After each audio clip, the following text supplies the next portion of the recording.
o a estudiar, ¿cierto? Una pasantía o a estudiar una carrera o un posgrado, etcétera. Esos son consumos en el extranjero que se toman como exportación. Modo 1, entonces, suministro de transporte. Modo 2, consumo en el extranjero. Modo 3, presencia comercial. Implica que un proveedor de servicio establece una presencia en el territorio de otro miembro. Es decir, ya no hay un traslado, si se fijan, del servicio por telecomunicaciones. No hay un traslado de un miembro a otro país para recibir el servicio, sino que esto es mayor. Aquí hay que el servicio se establece presencialmente en el territorio de otro miembro, mediante la adquisición en propiedades o arrendamiento de locales. Ejemplo, se abren filiales en otro país, filiales nacionales, por ejemplo, de compañías de seguro o de cadenas hoteleras, etcétera. Hay un traslado ahora del que ese servicio se provee en el otro país abriendo una filial, abriendo una sucursal o abriendo una oficina. Esa es presencia comercial. Por ejemplo, cuando viene una universidad extranjera y hay una sucursal aquí y aquí prestan el servicio, entonces estaríamos hablando, ¿cierto?, de una presencia comercial.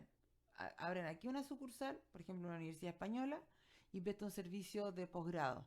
Entonces, ahí está abriendo la filial acá y tiene presencia comercial acá, siendo que es una universidad extranjera en que el título va a ser desde el extranjero, no de universidades chilenas.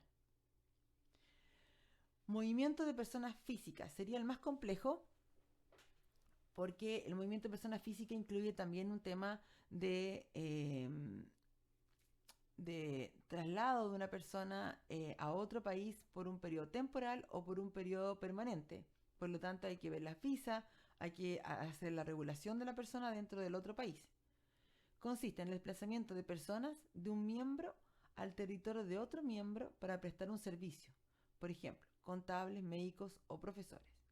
En el anexo sobre el movimiento de las personas físicas se especifica, no obstante, que los miembros siguen siendo libres de aplicar medidas relativas a la ciudadanía. Es decir, puede haber un traslado de esta persona por 6 meses, 8 meses o un año, ¿cierto?, para prestar este servicio. No obstante, que los miembros siguen siendo libres de aceptar la ciudadanía de este país receptor o mantener la ciudadanía del país donde es su origen, la residencia o el acceso al mercado de trabajo con carácter permanente. Ejemplo, este movimiento de personas son cuando vienen extranjeros, ¿cierto?, a hacer una pasantía a nuestro país y a dictar clases en nuestra universidad. Se viene, por ejemplo, un académico de Inglaterra a dictar una clase o dos clases en nuestro país durante todo un semestre. Hay un movimiento de la persona que va a prestar un servicio en otra universidad, ¿cierto? Por lo tanto, la Universidad de Inglaterra presta a este docente a que venga por un semestre a dictar curso a esta universidad receptora, que sería en este caso una universidad chilena, a prestar un servicio acá. No necesariamente pierde la ciudadanía de su país, porque él va a seguir siendo inglés. Tampoco es que tenga que tener una residencia permanente. Él pide una residencia por el periodo de estadía de este país, de esta persona, ¿cierto?, para prestar este servicio y luego volver a su país.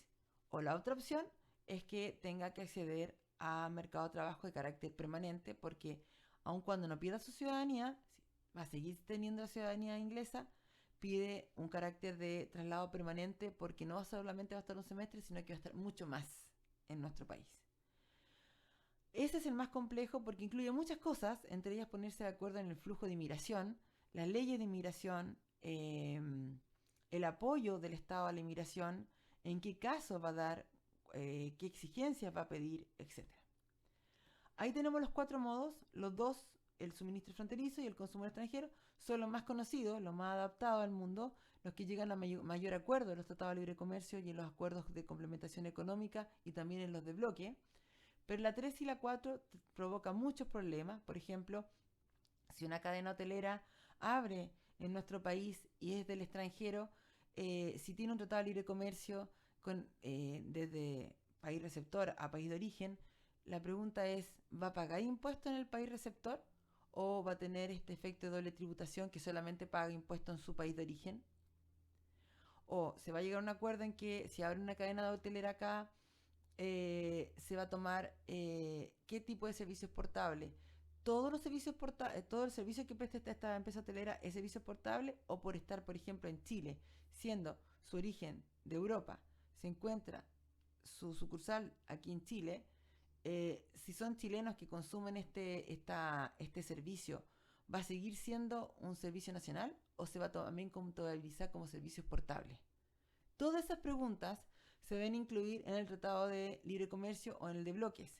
Y por lo tanto la presencia comercial se ha trabajado mucho en el bloque de la Unión Europea, pero no se ha puesto en, en, en aplicación en tratados de libre comercio. Hay algunos que están en intermedios, otros todavía siguen con duda, hay unos que tienen muchos vacíos legales, muchos vacíos de ponerse de acuerdo, etc. Y el cuarto, el que ha traído muchos problemas, porque hay acuerdos multilaterales sobre migración, en qué casos, cierto, qué condiciones va a pedir, hay ley de migración en cada país, que también topan con este movimiento de personas físicas para el servicio. Por lo tanto, creo que la cuarta es la que más difícil va a tener ponerse de acuerdo entre los países cuando tienen un tratado de libre comercio. Ahora, ¿por qué es tan importante clasificar cuáles son los servicios de exportación eh, eh, a nivel mundial? Primero, porque facilita la negociación, facilita llegar a acuerdos, facilita incluirlos dentro de los tratados de libre comercio. ¿Y por qué además es importante? Porque hay beneficios cuando se califica un servicio para la exportación. Y cada país tiene sus propios beneficios. El nuestro está estipulado en el Decreto de Ley 825 de 1974 y son los siguientes. 1. Excepción del IVA a los ingresos percibidos por la prestación de servicios de exportación. Recuperación del IVA pagado en la adquisición de bienes o contrataciones de servicios necesarios para realizar esta exportación. No solamente hay excepción del IVA por el servicio prestado, sino que además se recupera el IVA en caso cierto de que contraté a personas para llevar o establecer este tipo de servicio. Y devolución de los derechos y demás gravámenes aduaneros pagados respecto de las materias primas, artículos de media elaboración y partes o piezas importadas cuando tales insumos hubieran sido incorporados o consumidos en la producción de servicios de exportación. Fundamental, por ejemplo, una empresa turística en Chile recibe mucho extranjero, por lo tanto está haciendo un servicio de exportación catalogado como consumo en el extranjero, modo 2. Se toma como exportación, por lo tanto, ese consumo de extranjero en nuestro país por turismo está exento del IVA. Pero también puedo recuperar IVA pagado, ya sea por la adquisición de algunos bienes, por ejemplo, ya sea por el consumo de la luz, por consumo del gas, etc. Puedo tener ciertas recuperaciones porque gran parte de este servicio se hizo como servicio de exportación. Y además puedo tener devoluciones de derechos y demás gravámenes aduaneros en caso que yo importé algún insumo para la prestación de este servicio turístico. Por ejemplo, importé, no sé, importé sábana, importé cubrecama, importé un montón de cosas que me permite, cierto, suministrar un buen servicio turístico. Entonces tengo este beneficio de poder decir devolución de derechos porque estoy prestando un servicio turístico en mi país y que es un servicio de exportación.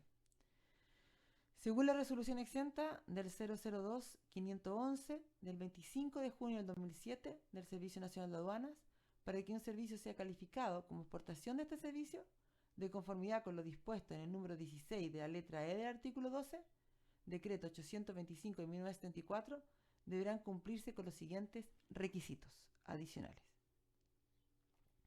Realizado en Chile y prestado por personas sin domicilio ni residencia en el país. 2. Es decir, un extranjero que llegue a nuestro país a un servicio turístico tiene que estar realizado en Chile y que tiene que estar prestado por una persona que no tenga residencia ni domicilio en el país. Utilizado exclusivamente en el extranjero, con excepción de los servicios que se prestan a mercancías en tránsitos por un país. Entendamos por tránsito que ingresa al país por un periodo de tiempo porque el objetivo no es quedarse en ese país, sino que pasar a otro país. Ese sería el tránsito. Y susceptible de verificación de su existencia real y en su y en su valor. Es decir, tiene que tener un valor por este servicio, tiene que tener algún tipo de verificación de que existió este servicio, alguna muestra de que existe este servicio real. Esta sería la parte 1. Continúo después con la parte 2.